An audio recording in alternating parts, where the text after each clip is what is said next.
Selamat pagi dan selamat hari Sabat. Saya ucapkan kepada semua yang mengikuti kebaktian online Sabat ini. Sabat ini merupakan Sabat ke-13 dalam kuarter 3. Saya, Ratna, akan memimpin acara perbaktian kita pada hari ini.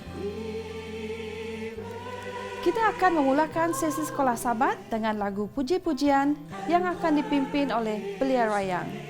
Setelah itu, kita akan mendengar berita mission yang akan disampaikan oleh Saudari Molly. Seterusnya, cerita kanak-kanak pada Sabat ini akan dibawa oleh pengarah Jabatan Kanak-kanak Mission, Puan Yvonne Jabeng.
Selamat pagi dan selamat hari Sabat.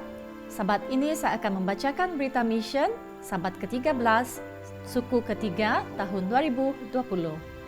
Tajuk berita mission pada pagi ini ialah Akhirnya Bebas. Berita mission ini berasal dari negara Guinea.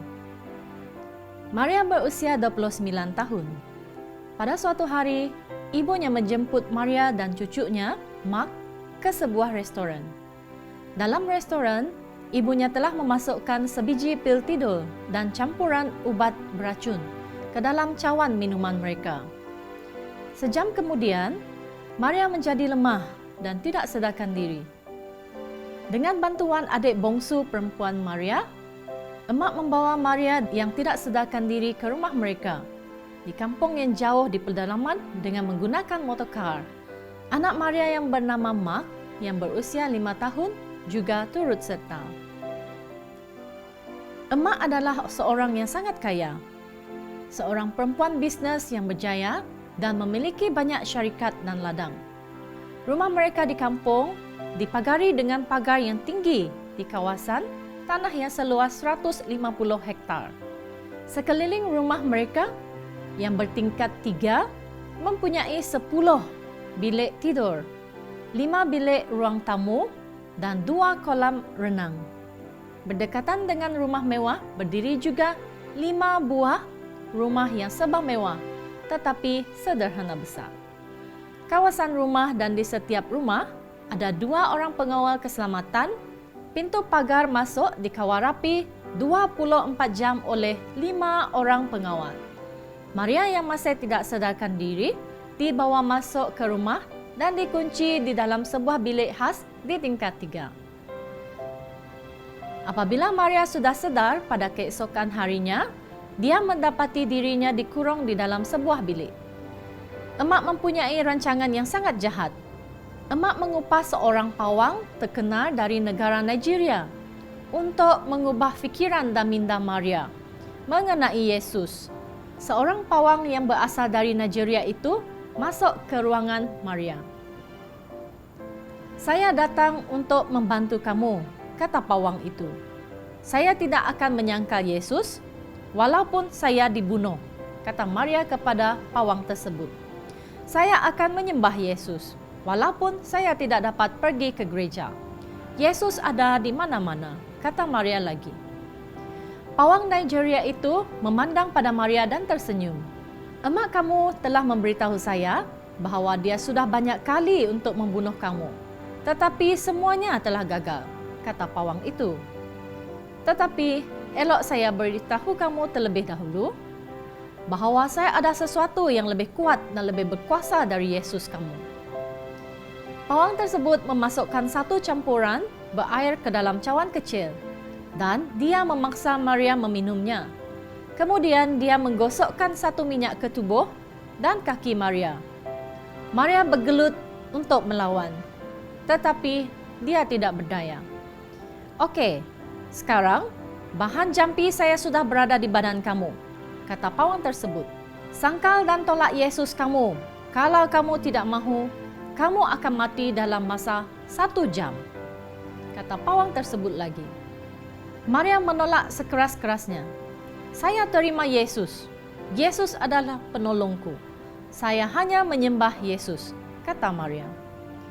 Hari keesokannya, Maria masih hidup dan selamat. Maria masih dikurung di dalam bilik tersebut. "Saya tidak akan sama sekali menyangka Yesus," kata Maria lagi. Emak masih berusaha bekerjasama dengan pawang tersebut. Emak akan mengikuti apa sahaja nasihat dan arahan dari pawang tersebut. 2 hari kemudian, emak masuk ke bilik Maria. Emak juga memaksa Maria untuk baring. Kemudian, emak pula sapu tepung berwarna kuning pada belakang, kaki, tangan dan muka Maria. 2 hari kemudian, bisul-bisul mulai tumbuh pada badan, kaki dan tangan Maria. Tidak lama selepas itu, bisul-bisul itu pecah dan badan Maria mulai dipenuhi nanah dan darah.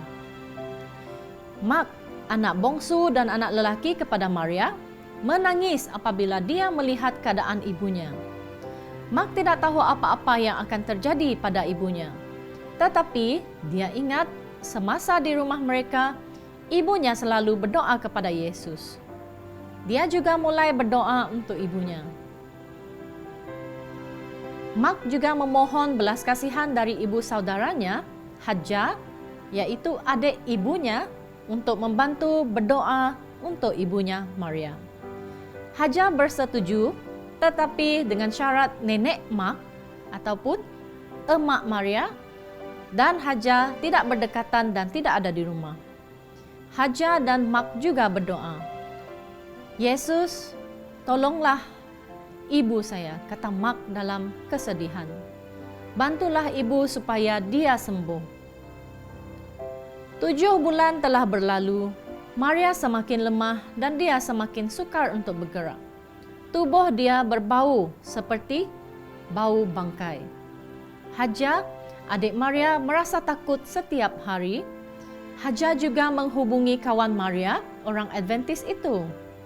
"Maria dalam keadaan nyawa-nyawa ikan sekarang," kata Hadja. "Mohon berdoa untuk Maria." Kawan-kawan dari ibu pejabat gereja Adventis bercadang untuk bercakap dengan Maria. Tetapi Hadja memberitahu bahawa kakaknya, Maria, terlalu lemah untuk bercakap. Kemudian Hadja mengambil gambar Maria dan menghantar melalui aplikasi WhatsApp kepada kawan-kawan mereka di ibu pejabat gereja Adventis. Kawan-kawan Maria sangat terkejut sambil mengeluarkan air mata belas kasihan melihat keadaan Maria. "Saya faham dan perhati bahawa emak kamu benar-benar hendak membunuh kakak kamu," kata seorang kawan Maria. "Saya akan mengarahkan seluruh anggota gereja Adventis di negara Guinea berdoa untuk Maria," kata salah seorang kawan Maria itu kepada Hadja. Anggota-anggota gereja mulai berdoa untuk Maria. Ada juga anggota gereja yang berpuasa. Selepas beberapa hari, seorang kawan Maria dari ibu pejabat gereja Adventist, mulai menghubungi Haja. Saya tahu adalah amat sukar untuk Maria berjalan, tetapi bolehkah kami membantu kakak kamu melepaskan diri dari rumah ibu kamu? Kata kawan Maria itu. Saya akan menghantar wang kepada kamu, kata kawan Maria lagi. Haja berjanji untuk menolong kakaknya melepaskan diri dari rumah ibu mereka. Kawan Maria juga telah menghubungi Pastor Jacob Gabley, Presiden Mission Gereja Seventh-day Adventist Guinea, yang kemudian terus menghantar uang untuk memberikan mereka tambang ke bandaraya Conakry, ibu negara Guinea.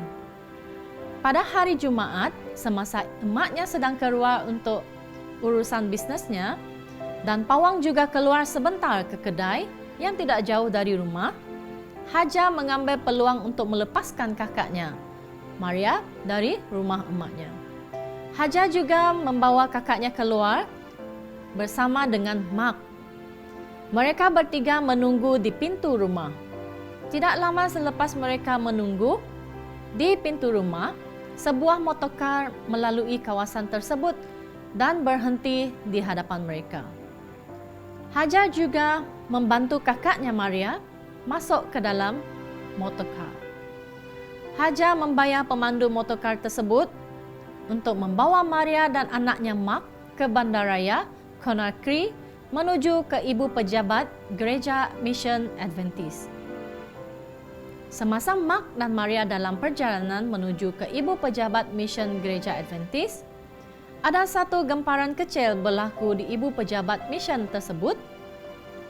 Pengawal keselamatan yang bertugas di pondok keselamatan tiba-tiba melihat seekor ular berwarna kuning, hijau, coklat menjalar di dahan pokok buah mangga dekat dengan pagar pintu masuk utama bangunan tersebut. Pengawal keselamatan pun berteriak memohon orang-orang di pejabat keluar untuk membantu dia. Apabila orang-orang dari pejabat sampai, ular itu tidak lagi di sana. Pada sebelah petang, Maria dan anaknya Mark sampai di ibu pejabat mission gereja Seventh-day Adventist di bandaraya Conakry. Maria dan anaknya dimasukkan ke dalam satu bilik khas untuk pelawat. Mereka berdua sangat letih, lapar dan haus.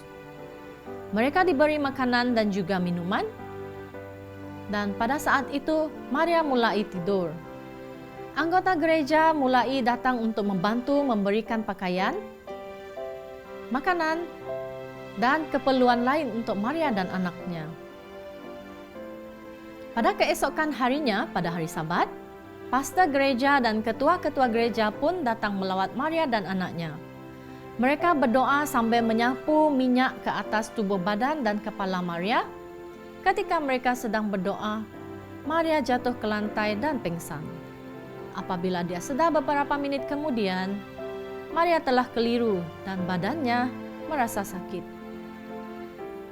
Pastor Michael Guy-Lavogui, setiausaha eksekutif dan juga bendahari mission Gereja Kristen Adventist di negara Guinea, mengangkat Maria ke katilnya.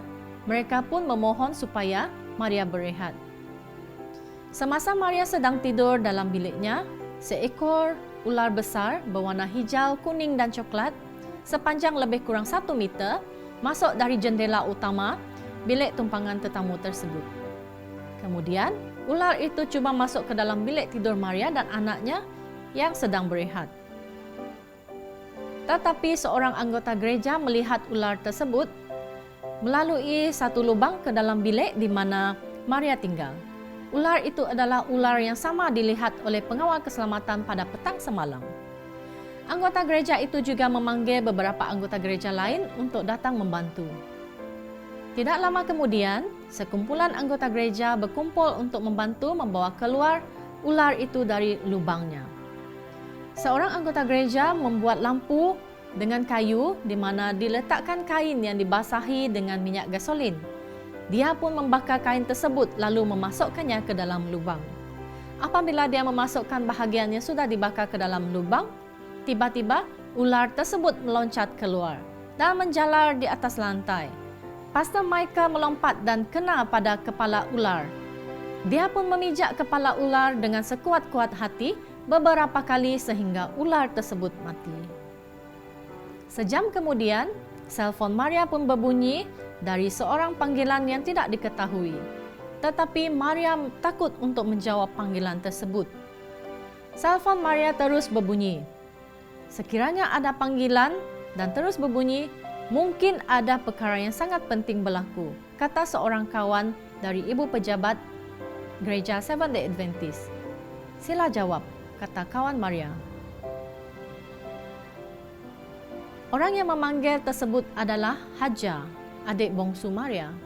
Saya hanya ingin memberitahu bahawa kakak akan sembuh dan sihat dalam sekejap lagi, kata Haja.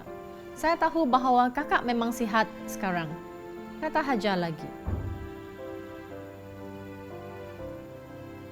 Mengapa kamu berkata sedemikian? Tanya Maria. Cuba dengar, kata Haja.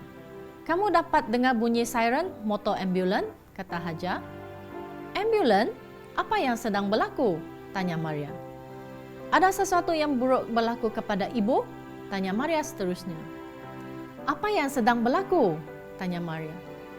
Ada sesuatu yang buruk menimpa emak? Tanya Maria seterusnya.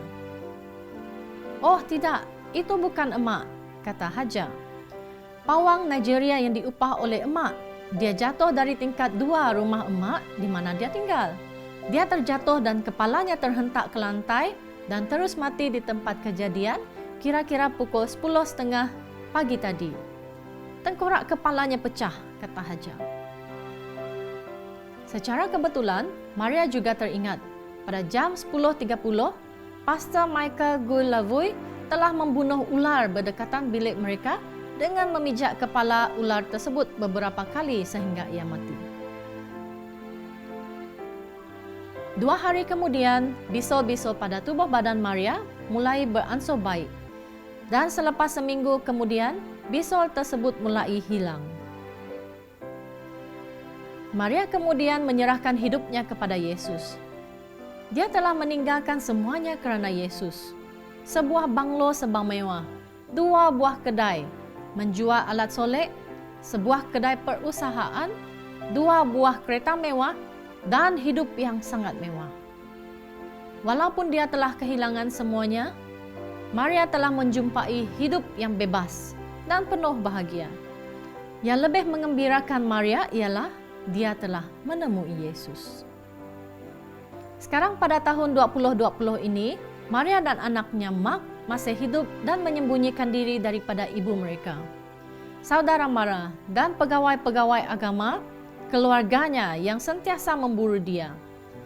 Tetapi kasih sayang dan iman Maria semakin kuat pada Yesus. Saya ingin mempunyai mimpi.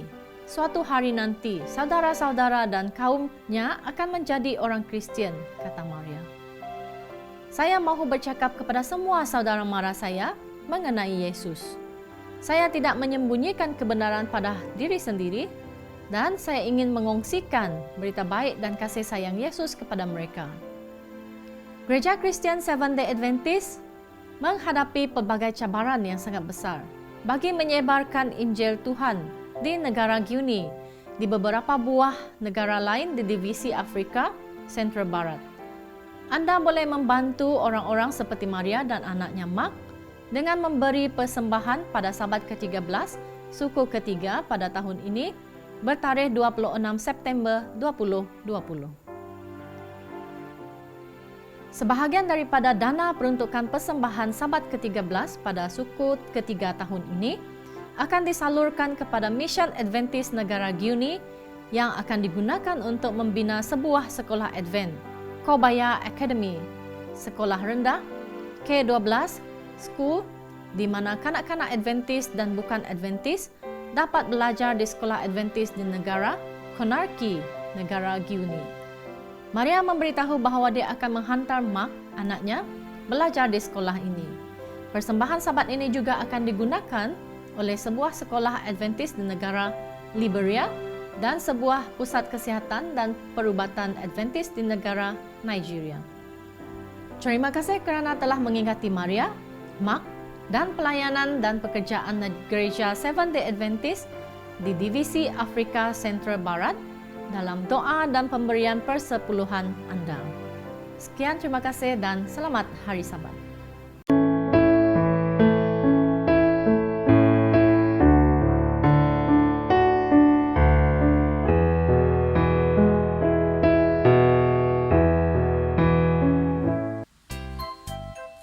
Selamat pagi dan selamat Hari Sabat kanak-kanak. Saya Aunty Imon. Dalam cerita kita hari ini, Yakub telah mendapat peluang untuk melihat isi syurga. Dia melihat malaikat dan mempelajari sesuatu yang sangat penting. Mesej hari ini memberitahu kita apa yang telah dipelajarinya. Sebutkan bersama-sama dengan saya. Saya adalah ahli keluarga Tuhan walau apapun yang terjadi. Tajuk pelajaran Alkitab kita hari ini ialah Malaikat di atas tangga. Mari kita sama-sama menonton. Esau dan Yakub tidak menyukai satu sama lain. Tetapi sekarang keadaan menjadi semakin sukar. Esau berasa sangat marah dengan Yakub dan merancang untuk membunuhnya. Oleh itu, Ribka membuat keputusan untuk menghantar Yakub ke rumah saudaranya Laban. Tinggallah bersama dengannya buat sementara waktu, sehingga kemarahan abangmu reda dan dia telah melupai apa yang kau lakukan terhadapnya, katanya dengan nada sedih. Yakub memulakan perjalanan jauh tersebut. Hampir 500 batu merentasi kota-kota yang asing dan berbahaya menuju ke rumah Laban. Yakub berasa sangat takut. Dia bersendirian. Tidak ada seorang pun hamba yang boleh melindunginya daripada binatang buas dan juga perompak.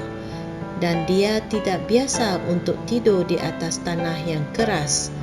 Dia berjalan dengan sepantas yang mungkin kerana dia ingin melarikan diri daripada abangnya yang marah itu.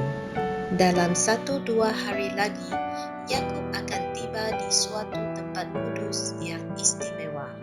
Itulah tempat di mana Abraham pada suatu masa dahulu telah membina mezbah untuk menyembah Tuhan. Yakub berasa sangat letih pada malam itu dan mungkin tidak tahu bahawa dia sudah berada di tempat yang istimewa. Dia terus berbaring dan tertidur dengan menggunakan batu sebagai bantalnya. Malam itu Yakub bermimpi, bukan mimpi yang biasa, mimpi istimewa daripada Tuhan. Dalam mimpinya, Yakub melihat tangga yang sangat besar, tingginya mencapai puncak langit. Yakub melihat malaikat turun naik di atasnya. Di atas puncak tangga itu, Yakub melihat Tuhan. Tuhan tersenyum kepada Yakub dan berkata, Akulah Tuhan Allah Abraham dan Ishak. Aku akan menyertai engkau ke mana saja kau pergi, dan aku akan membawa engkau pulang semula ke negeri ini. Aku tidak akan meninggalkan engkau. Yakub bangun apabila mimpinya telah selesai. Tuhan berada di tempat ini dan aku tidak tahu laungnya. Yakub bangun awal pada pagi berikutnya. Masih terlalu sejuk. Bintang-bintang kelihatan semakin pudar dan matahari mulai menyinari. Yakub ingin melakukan sesuatu yang istimewa untuk menandakan tempat ini, tempat di mana Tuhan sendiri telah berbicara dengannya. Dia mengambil batu yang telah digunakannya sebagai bantal dan meletakkannya tegak di atas tanah. Dia menuangkan minyak zaitun di atasnya dan mempersembahkannya kepada Tuhan. Dan kemudian dia menamakan tempat itu Bethel, yang membawa maksud rumah Tuhan. Oleh itu, Yakub meneruskan perjalanan, merasa sedikit lega. Dia tidak lagi takut kepada abangnya. Dia tidak lagi takut kepada binatang-binatang buas ataupun perompak. Dia tahu dan yakin bahawa Tuhan menyertai dia. Tuhan sentiasa melindungi dia. Tuhan sendiri telah menyatakan demikian. Tuhan berjanji untuk menyertai dan melindungi Yakub. Dia berjanji akan bersama kita dan menjaga kita juga. Walaupun ketika perkara buruk menimpa duniawi kita, kita masih lagi sebahagian daripada keluarga Tuhan. Ayat hafalan kita hari ini ialah, Aku akan menyertai engkau dan menjaga engkau kemanapun engkau pergi. Kejadian 28 ayat 15. Terdapat beberapa ketika di mana sesuatu yang tidak kena terjadi di dalam keluarga kita ataupun gereja serta sekolah kita. Walau bagaimanapun, tiada apapun yang boleh memisahkan kita daripada keluarga Tuhan. Dia telah berjanji akan sentiasa menyertai kita dan menjaga kita.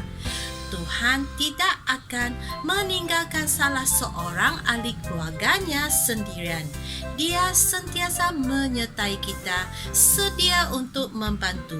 Sampai di sini saja pelajaran Alkitab kanak-kanak kita hari ini. Sehingga kita berjumpa lagi. Bye-bye.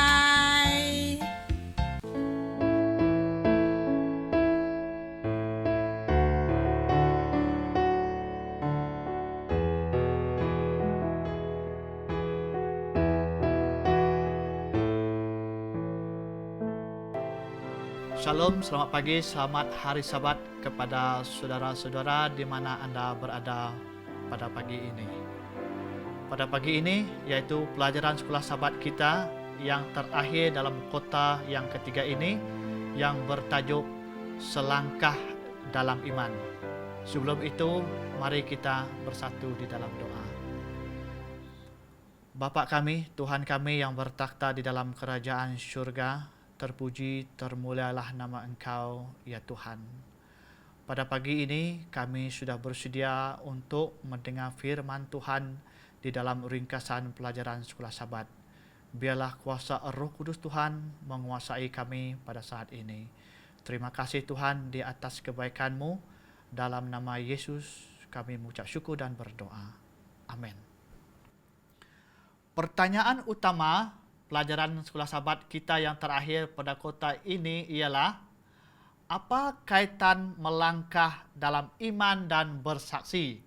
Dan bagaimana pengorbanan Yesus menjadi teladan dalam bersaksi? Ayat hafalan kita pada pagi ini di dalam Filipi 2 ayat 5 sehingga 7. Demikian firman Tuhan.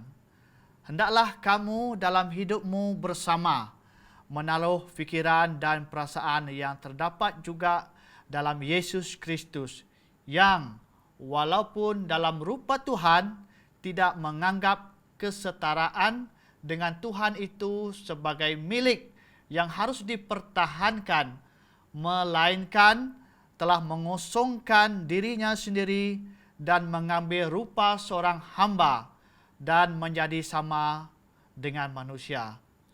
Pendahuluan pelajaran sekolah Sabat kita pada pagi ini, yaitu langkah iman diperlukan untuk mengetahui kegembiraan ataupun kebahagiaan menjadi sebahagian daripada misi dan membawa sahabat kepada Yesus. Yesus menunjukkan jalan kepada kita dengan teladannya. Inilah juga jalan yang telah diambil oleh orang lain. Kegembiraan tidak hanya disediakan sebagai hadiah terakhir, tetapi juga sebahagian daripada jalan.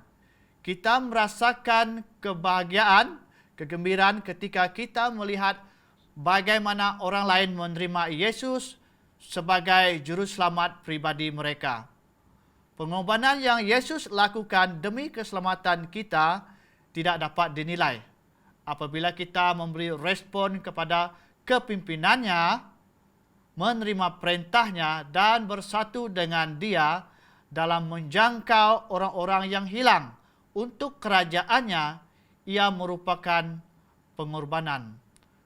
Topik perbincangan kita pada hari ini ada 5. Yang pertama ialah kasih mengorbankan diri Yesus.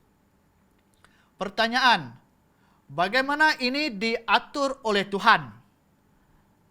Apa kaitannya dengan kita? Mari kita lihat di dalam Filipi 2 ayat 5 mengatakan, demikian firman Tuhan, hendaklah kamu dalam hidupmu bersama menaruh fikiran dan perasaan yang terdapat juga di dalam Kristus Yesus. Yesus adalah Tuhan, tetapi dia memutuskan untuk meninggalkan martabatnya ketika dia meninggalkan tempatnya di surga sebagai Raja alam semesta dan menjadi manusia. Filipi 2 ayat 6 sehingga 7. Dia tidak dilahirkan sebagai orang yang terkenal, tetapi seorang hamba yang rendah hati. Dia melangkah lebih jauh. Dia tunduk sepenuhnya pada kehendak Tuhan. Rela mati di atas kayu salib kerana dia mengasihi kita. Filipi 2 ayat 8. Karena kasih yang tidak mementingkan diri itu, Tuhan telah meninggalkan dia dan memberi dia nama yang melebihi segala nama. Namun kegembiraan terbesarnya bukanlah kemuliaannya yang telah dipulihkan, tetapi bahawa dia akan melihat pekerjaan jiwanya dan menjadi puas. Yesaya 53 ayat 11. Saat kita mengikut langkah-langkah iman Yesus, sukacita terbesar kita adalah melihat orang-orang menyerahkan hidup mereka kepada Juru Selamat dan menjalani hidup kekal bersama Yesus.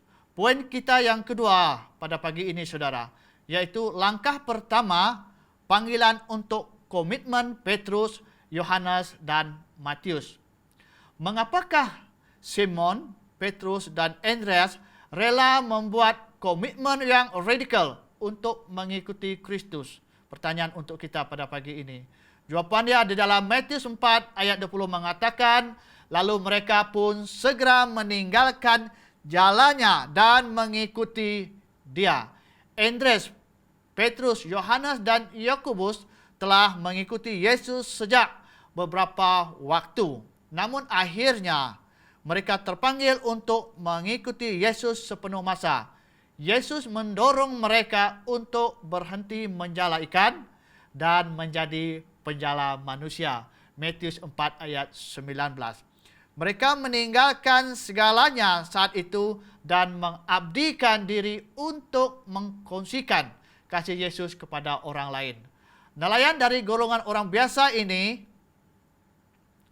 Tuhan mungkin tidak memanggil Anda untuk meninggalkan pekerjaan Anda pada hari ini. Tetapi dia sedang memanggil Anda kepada satu tujuan yang istimewa, yaitu untuk mengkongsikan kasih-Nya dan menjadi saksi kebenarannya bagi kemuliaan namanya. Matius, seperti yang kita ketahui, dia ada seorang orang Lewi juga dipanggil oleh Yesus untuk meninggalkan segalanya di dalam kehidupan dia. Yesus tahu keinginan hati dia untuk dan mendorongnya menukar kehidupan yang sangat selesa tetapi tidak memuaskan untuk kehidupan yang penuh dengan tujuan dan kepuasan. Matius 9 ayat 9. Kita juga ingin hidup untuk sesuatu yang berharga, untuk tujuan yang lebih agung dan lebih mulia. Oleh kerana itu, marilah kita menjawab panggilan Kristus untuk mengikuti Dia. Poin kita yang ketiga yaitu mencapai tujuan Paulus.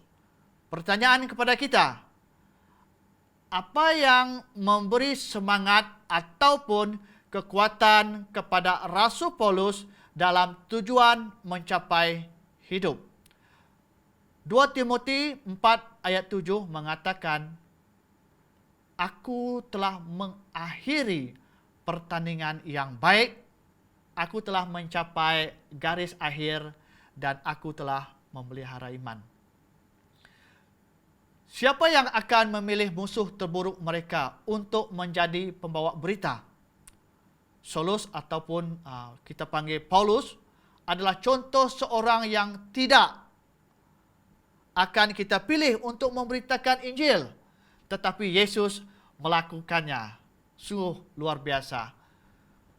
Bagaimana orang-orang yang tidak dijangka dapat menjadi penginjil yang hebat?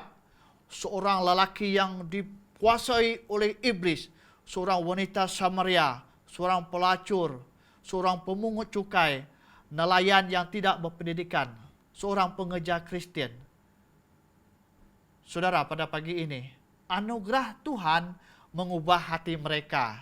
Kemudian mereka mengabdikan diri untuk memberitahukan keajaiban yang telah Tuhan lakukan dalam kehidupan mereka.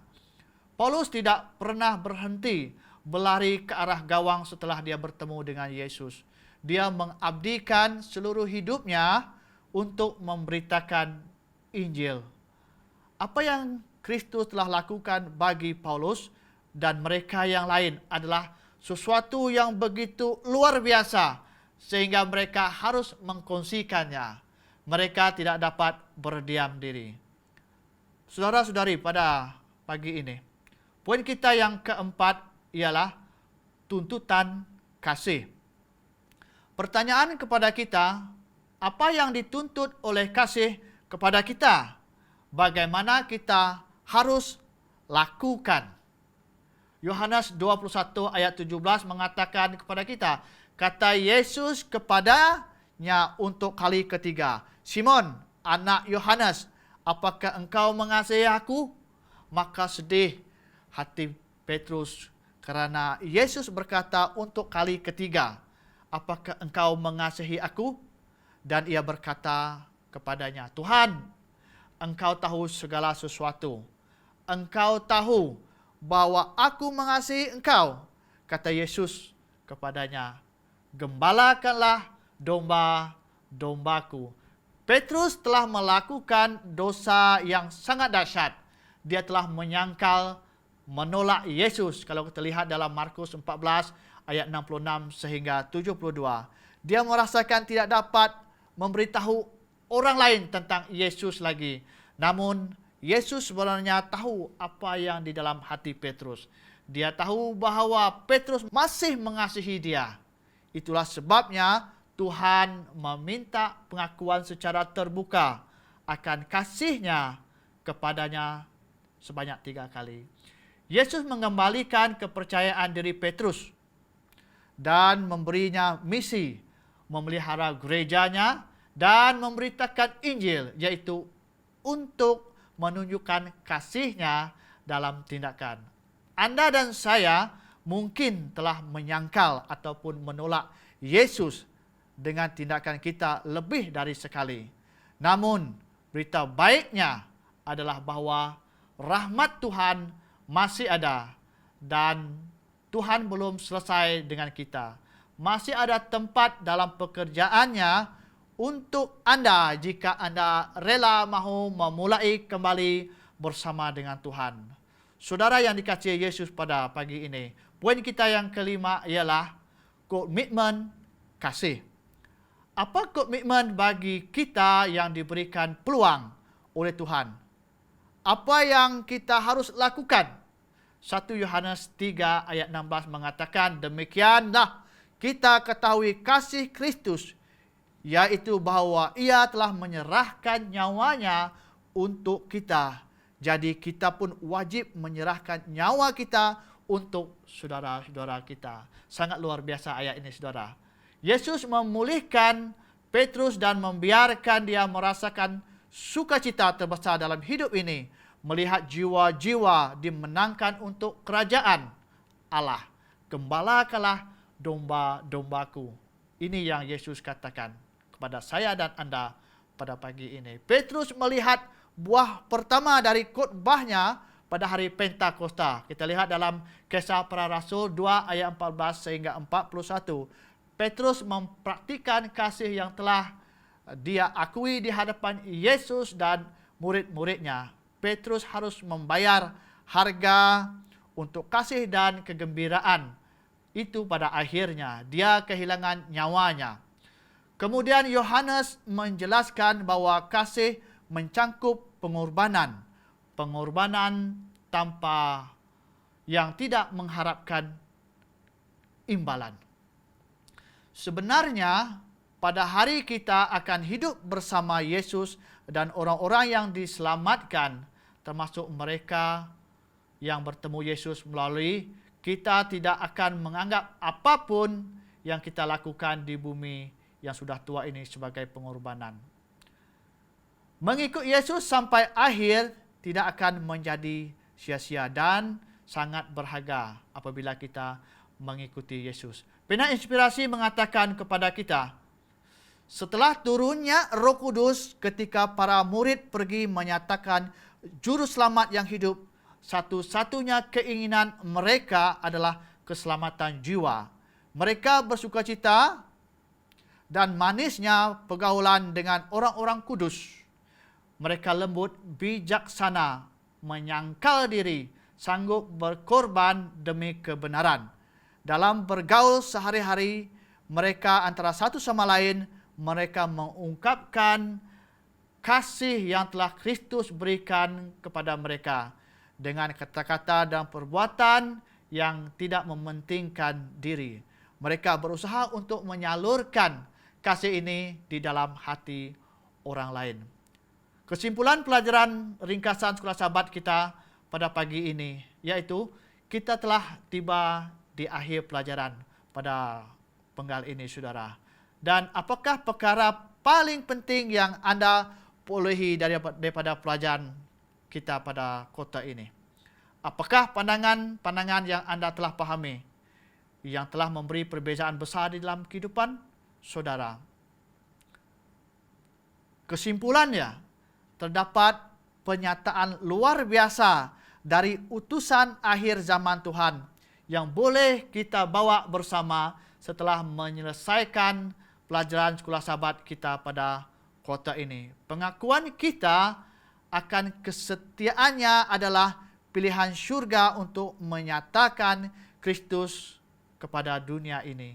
Kita patut menghargai kasih karunia-Nya sebagaimana yang telah diberitahukan melalui nabi-nabi pada zaman dahulu. Tetapi yang lebih bermanfaat lagi adalah kesaksian pengalaman kita sendiri. Kita adalah saksi-saksi bagi Tuhan bila kita menunjukkan di dalam diri kita sendiri suatu kuasa pekerjaan ilahi. Tulisan Ellen G. White, The Desire of Ages, muka surat 347. Setakat ini saja pelajaran ringkasan Sekolah Sahabat kita pada pagi ini. Biarlah Tuhan memberkati kita semua. Mari kita berdoa. Maha besar Bapa kami yang bertakhta di dalam kerajaan syurga, kami sudah selesai mempelajari pelajaran Sekolah Sahabat, pelajaran yang terakhir dalam kota yang ketiga ini. Tuhan, biarlah apa yang kami pelajari, apa yang kami dengar, kami dapat memahaminya, mengikuti, dan akhirnya kami dapat mengaplikasikan segala firman Tuhan di dalam kehidupan kami. Biarlah Tuhan terus memimpin kami di dalam pekerjaan kami untuk memberitakan Injil Tuhan kepada dunia ini. Terima kasih Tuhan, karena Tuhan begitu baik, limpah kasih karunia Tuhan di dalam kehidupan kami. Semua ini kami doakan dalam nama Yesus yang menjadi juru selamat penebus kami. Amin.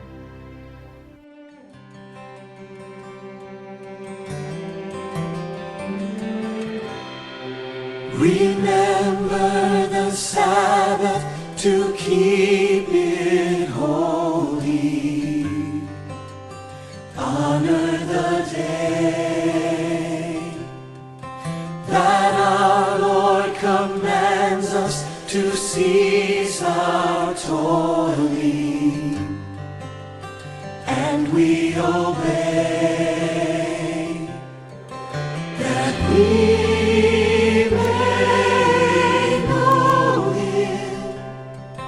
and learn His patient ways.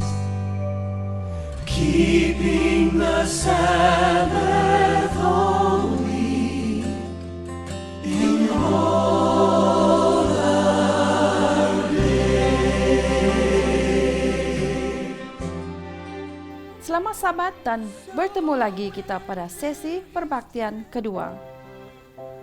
Pengkhotbah kita pada hari ini akan disampaikan oleh Pastor Edmund Lia. Selamat Sabat, marilah kita berdoa. Tuhan Bapa yang di surga, semoga Engkau memberkati pemberian kami ini. Semoga juga berbuah serta memberi kebahagiaan dalam kehidupan kami. Serta memanjangkan dan memanjatkan perjalanan ini, perjalanan berita-Mu di dunia ini Tuhan. Karena kami tahu hanya Engkaulah tempat kami berada Tuhan. Dan Engkaulah menjadi senjata perisai kami. Kami tidak minta lebih, karena Engkau lebih mengetahui. Kami serah semua ini dalam nama Yesus Kristus, Juru Selamat kami. Amin. Saudara dan saudari yang kukasihi dalam Yesus Kristus, selamat Hari Sabat. Hari Sabat ini adalah hari yang istimewa yang Allah berikan kepada kita untuk mengingatkan bahwa Dia adalah Allah pencipta. Dia adalah Allah pribadi kita dan Dia ingin supaya kita menerima berkat khas pada hari Sabat yang mulia ini. Pada hari Sabat ini saya ingin membawakan kita untuk merenungkan ayat Lukas 23 ayat 34. Yesus berkata, "Ya Bapa, ampunilah mereka sebab mereka tidak tahu apa yang mereka perbuat." Waktu Yesus disalib, Dia katakan 7 perkataan yang penting untuk direnungkan kita bersama. Apakah perkataan itu? Yang pertama Yesus katakan, "Ya Bapa, ampunilah mereka sebab mereka tidak tahu apa yang mereka perbuat." Yang kedua, "Aku berkata kepadamu, sesungguhnya hari ini juga engkau akan ada bersama-sama dengan aku di dalam Firdaus." Perkataan yang ketiga, Yesus berkata, "Hai ibu, ini adalah anakmu. Lihat ibumu." Yang keempat, "Allahku, Allahku, mengapa engkau meninggalkan aku?" Perkataan yang kelima, Yesus berkata, "Aku dahaga." Yang keenam adalah selesai. Yang ketujuh, Yesus berkata, "Ya Bapa, ke dalam tangan-Mu kuserahkan nyawaku." Adalah penting kita merenungkan perkataan akhir Yesus. Kerana ianya adalah keluar dari hati yang penuh dengan kasih sayang kepada manusia. Kerana Dia datang untuk menyelamatkan mereka dari dosa mereka. Adalah waktu malam, Yesus ditangkap sedang Dia berdoa di Getsemani. Doanya adalah, "Bapa, ambillah cawan ini daripadaku, tetapi bukan kehendakku, tetapi kehendak-Mu terjadi." Sesudah Yesus ditangkap, Dia dibawa menghadapi mahkamah Sanhedrin untuk dibicara. Tetapi mereka tidak dapat kesalahannya. Saksi-saksi palsu dipanggil untuk menuduh Dia. Tetapi tuduhan mereka tidak dapat mendatangkan hukum mati. Akhirnya, ketua imam berkata, katanya, "Jikalau engkau adalah Mesias, katakanlah kepada kami." Yesus menjawab, "Sekalipun aku mengatakannya kepadamu, namun kamu tidak akan percaya. Dan sekalipun aku bertanya sesuatu kepadamu, namun kamu tidak akan menjawab. Mulai sekarang Anak Manusia sudah duduk di sebelah kanan Allah yang Maha Kuasa." Kata mereka kepadanya, "Kalau begitu, engkau ini anak Allah?" Jawab Yesus, "Kamu sendiri mengatakan bahawa akulah Anak Allah. Lalu mereka berkata, untuk apa kita perlu kesaksian lagi? Kita ini telah mendengarnya dari mulutnya sendiri. Maka dalam Lukas 23 ayat 1-4, lalu bangkitlah seluruh sidang itu dan Yesus dibawa menghadapi Pilatus. Di situ mereka mulai menuduh dia. Katanya, telah kedapatan oleh kami bahwa orang ini menyesat bangsa kami dan melarang membayar pajak pada Kaisar. Dari tentang dirinya, ia mengatakan bahwa ia adalah Kristus, yaitu Raja. Pilatus bertanya kepadanya, engkaukah Raja Yahudi? Jawab Yesus, engkau sendiri mengatakannya. Kata Pilatus kepada imam-imam kepala di seluruh orang banyak itu, aku tidak mendapati kesalahan apapun pada orang ini. Tetapi mereka makin kuat mendesak. Katanya, ia menghasut rakyat dengan ajarannya di seluruh Yuda. Ia mulai di Galilea dan sudah sampai ke sini. Ketika Pilatus mendengar, yaitu ia bertanya, apakah orang ini seorang Galilea? Dan ketika ia tahu bahwa Yesus seorang daripada wilayah Herodes, dia mengirimkan dia menghadap Herodes yang pada waktu itu ada di Jerusalem. Ketika Herodes melihat Yesus, ia sangat girang. Sebab sudah lama ia ingin melihatnya, karena ia sering mendengar tentang dia. Lagi pula, yang mengharapkan melihat bagaimana Yesus mengadakan suatu tanda. Ia mengajukan banyak pertanyaan kepada Yesus, tetapi Yesus tidak memberi jawaban apapun. Sementara itu, imam-imam kepala dan ahli-ahli Taurat maju ke depan dan melontarkan tuduhan-tuduhan yang berat terhadap dia.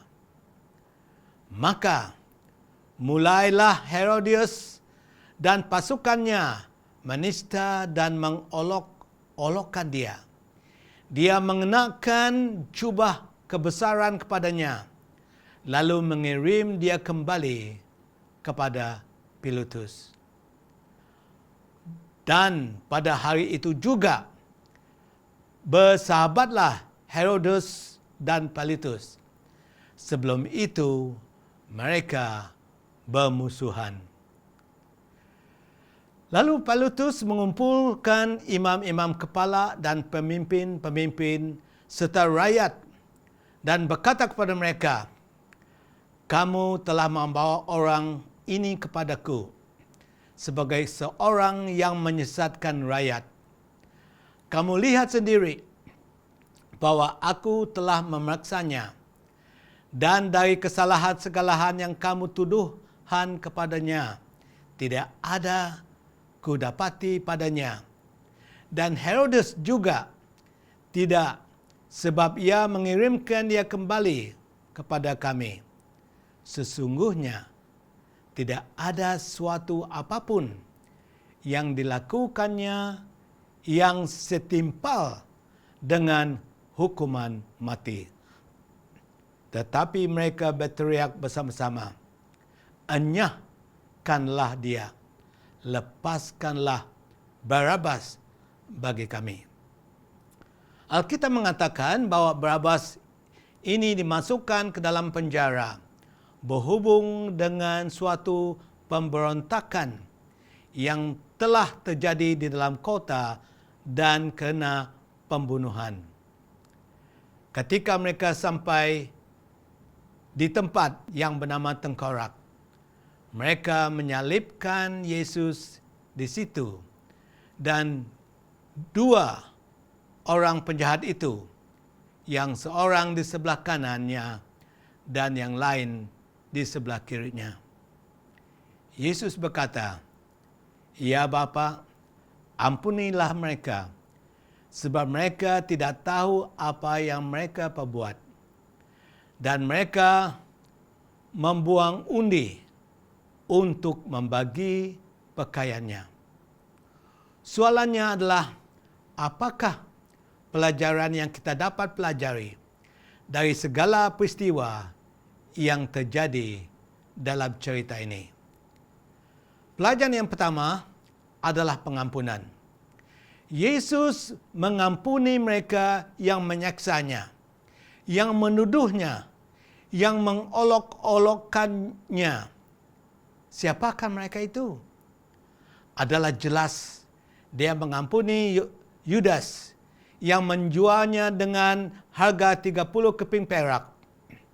Dia mengampuni iman-iman kepala, ahli-ahli Taurat, dan orang ramai yang minta dia dihukum bunuh.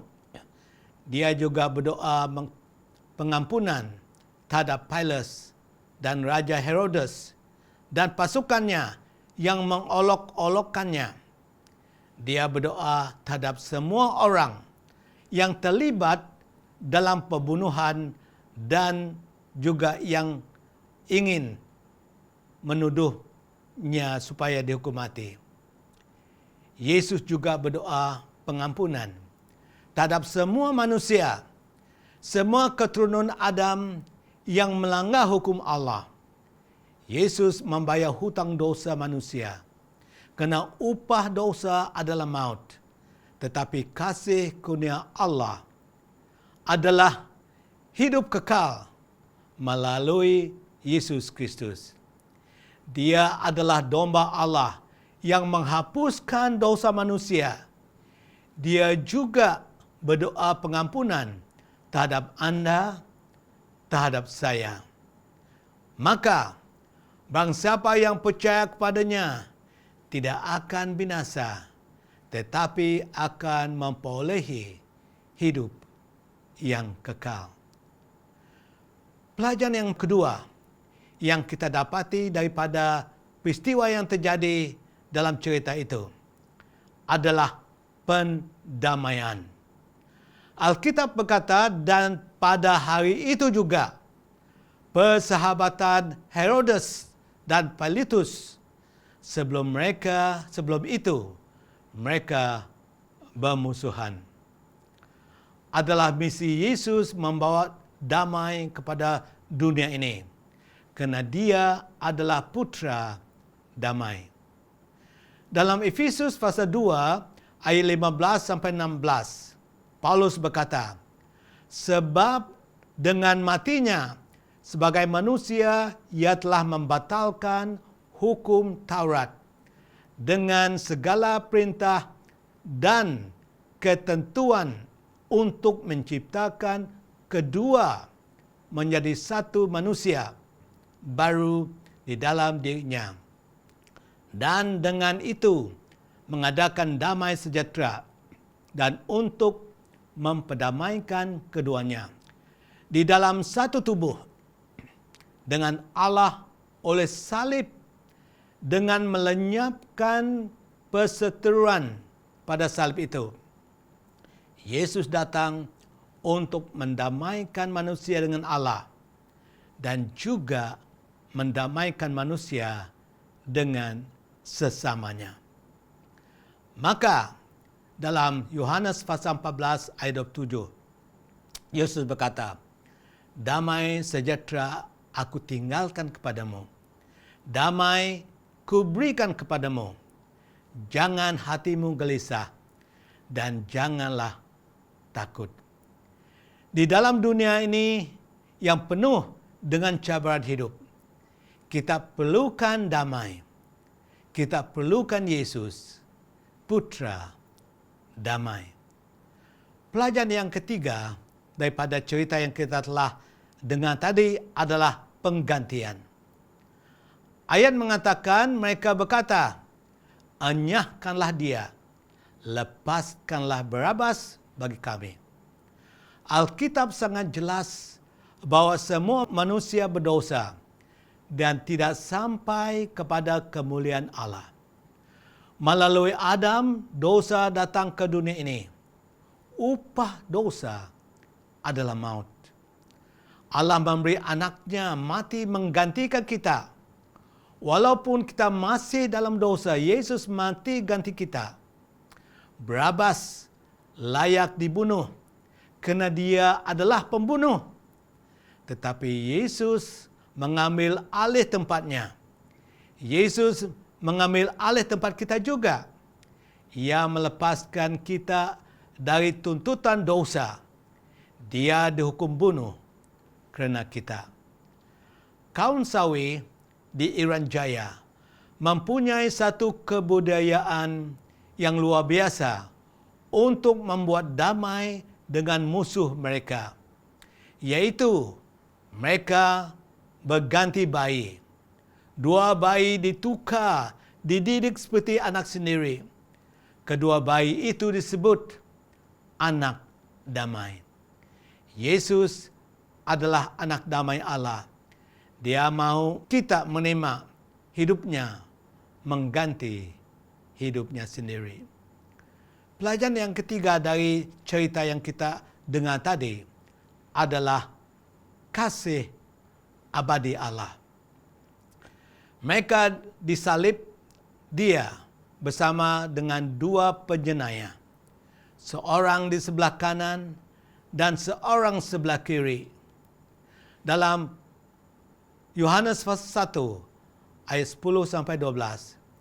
Ia telah ada di dalam dunia dan dunia dijadikan olehnya. Tetapi dunia telah tidak mengenalnya. Ia datang kepada milik kepunyaannya. Tetapi orang-orang kepunyaannya itu tidak menerimanya.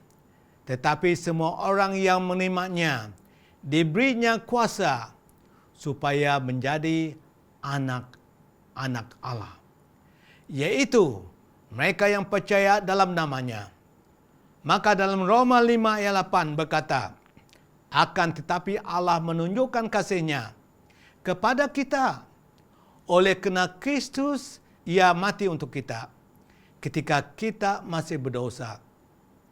Lebih-lebih kerana kita sekarang telah dibenarkan oleh darah-Nya, kita pasti akan diselamatkan dari murka Allah. Maka Yohanes 3 ayat 16 mengatakan betapa besar kasih Allah kepada kita sehingga Dia memberi anak tunggalnya.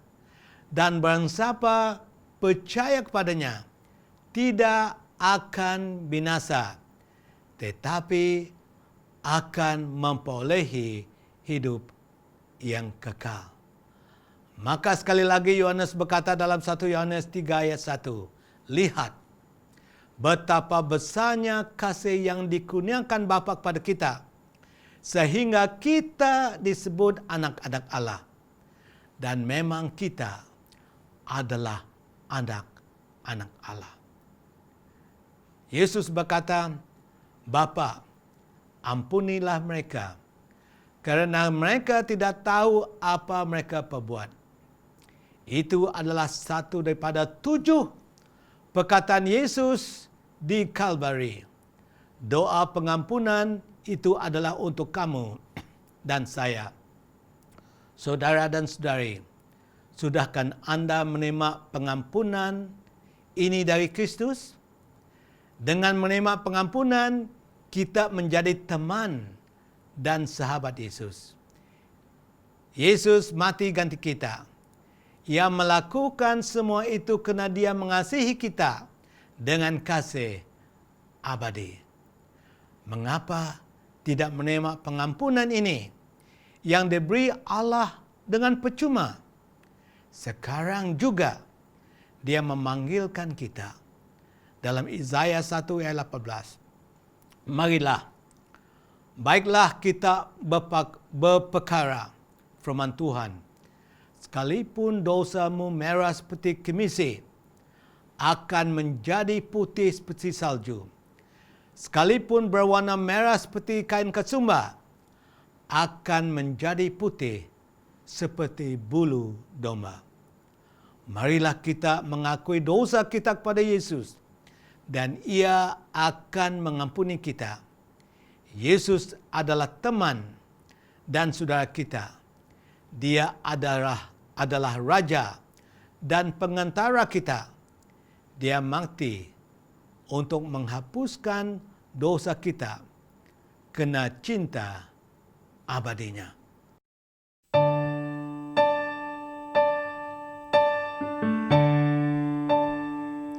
When I am down and all my soul so weary, when troubles come and my heart burden me, then I am still and wait here in the silence until you come and see the while with me. You raise me up so I can stand on mountains. You raise me up to walk on stormy seas. I am strong when I am on your shoulder. You raise me up to more than I can be.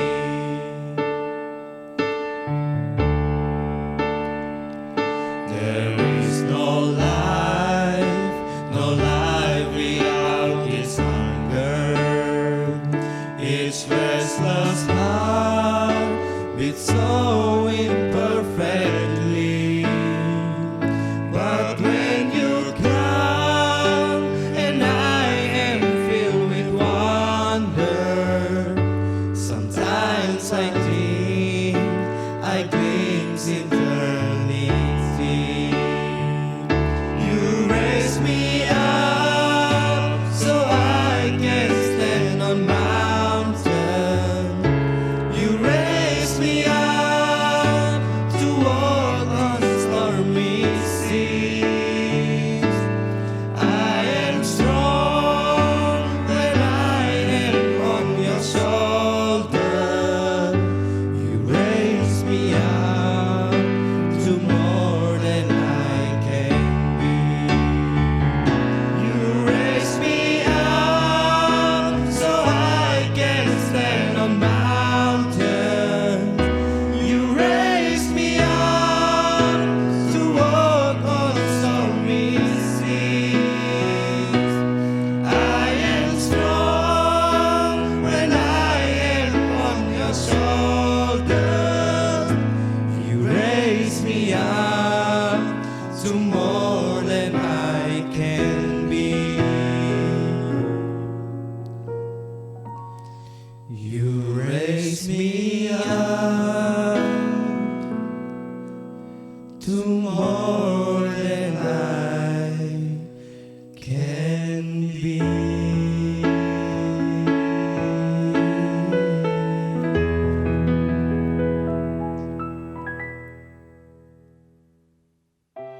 Mari kita berdoa. Bapa Surgawi, kami ucapkan syukur kepadamu Tuhan atas memberi anak-Mu, Yesus Kristus. Dan dalam masa kesulitan, dia juga berdoa terhadap kami, berkata, Bapa, ampunilah mereka, kerana mereka tidak tahu apa yang mereka perbuat. Sungguh kami tidak tahu apa yang kami lakukan. Namun sekarang kami mengetahui bahwa Yesus mati untuk dosa manusia, termasuk dosa masing-masing kami. Terimalah kami Tuhan, hapuskan dosa kami, supaya kami suci di hadapan-Mu dan kemuliaan-Mu dapat dilihat dalam hidup kami. Dan ini kami mohon dalam nama Yesus Kristus, Putra Allah. Amin. Terima kasih kepada semua kita yang sudah mengikuti perbaktian online pada Sabat ini dan semoga kita bertemu di lain waktu. Tuhan memberkati.